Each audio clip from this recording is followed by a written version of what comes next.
جاءت روايات كثيرة عن رسول الله صلى الله عليه وسلم تبين بأن آخر الزمان ستظهر علامات لقيام الساعة تحذيرا للمؤمنين.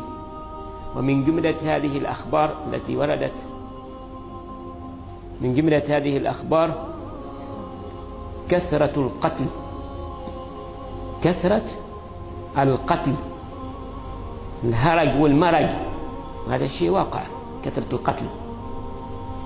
كذلك كثرة النساء، فتلوذ 50 منهن و40 برجل واحد. ما سببه؟ الحروب، يقتل الرجال وتبقى النساء. هذا موجود في بعض الدول الآن، وهو جاي يصير طريق. هذا من علامات الساعة. من علامات الساعة تذهب الغيرة من قلوب الرجال، ويذهب الحياء من وجوه النساء، وهذا شيء موجود من زمان، أليس كذلك؟ ما نقدر نغطي الشمس واضحة خلاص. هذا من علامات الساعة.